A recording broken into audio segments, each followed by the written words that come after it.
All right, welcome back, guys. We are finally here for a long overdue Quattro update. We have some updates on a handful of different things. So, number one, this is not the same shop that we were at. Unfortunately, just due to the scale and the time frame of what we wanted to do, we had to move it to a new shop, and these guys are the specialists. So we are here at EFI Motorsports in Somersworth, New Hampshire. So these guys, my friend Kurt actually works here. I know him from years ago when I used to go to Speed Life with my Audi S4. I don't know, this had to be almost 10 years ago at this point, but anyways, he connected me with this shop, which is great. They are the 5-cylinder specialists. They tune a bunch of cars. They tune the Pikes Peak cars. There's a couple of Pikes Peak cars at another local shop here that went out, and they actually had this shop tune the cars, flew them out to Pikes Peak to be there on the ground, making sure everything was good during the race. But anyways, that's why we're here now at EFI Motorsports. The Quattro just got dropped off. They're gonna rip out that engine. We're gonna get that engine bay painted at Mike's Auto Body, so hopefully we'll do another video on that. And we also got a bunch more parts. So last time we were on this video, we did a bunch of internal parts. This time we're gonna do a couple more external parts. So come over to my parts pile and check it out.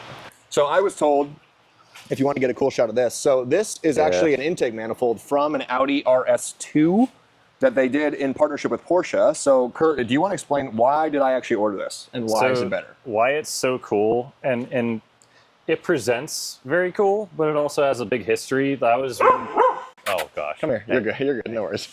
That was when Porsche actually was partnering with Audi to put a real monster on the street, and they went to the nth degree with all the things that they could.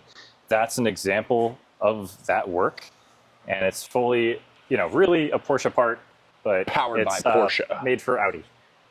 Yeah, so it was made for the RS2, correct? Right. Yeah, the whole RS2 itself was a project by Porsche that they really just wanted to go push a little bit further. They had the hots to make something really that was going to stand out to the public, and every single bit of it needed to pop. So that's why you see that little bit of flair, the red writing on there as opposed to the Audi symbol that was kind of off to the side. Sure. So a lot more overstated.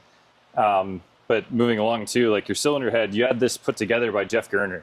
I mean, regardless of what's done to it, it's going to be perfect. That's the guy who broke the land speed record way back when with his 200 and something miles an hour car. Yeah, with a factory gearbox, I might add. Oh, serious?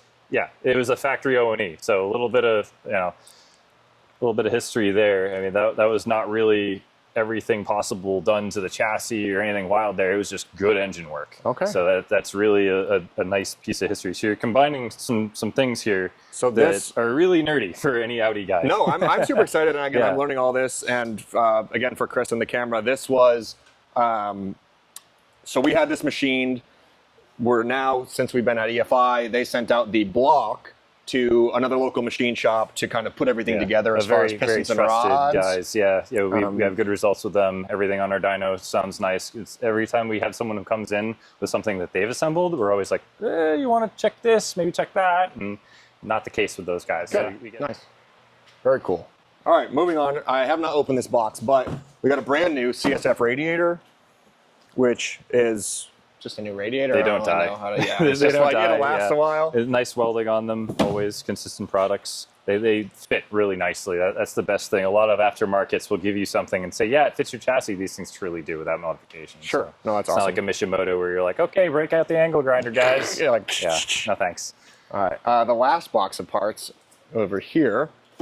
Do you happen to know where my new oil pump is, Kurt, or no? Not that it really matters. Assuming it would be in it should be in a box or something. Which I don't see, but it's not a big deal. It's fine. All good. All right.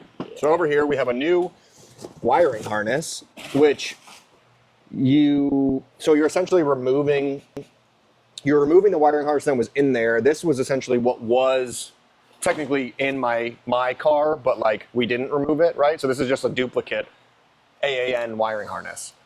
Yeah, so we're going to use pieces of that, and we're going to convert it to a 2.0T coil conversion. So that way you're having the newest technology for coil packs? Yeah, sure. Yeah, exactly. Okay. So you're using the red tops just like your R8. Yeah? Yep. You can I did that on my TT, I think. Like back in, I think I swapped everyone does that. Remember that, yeah.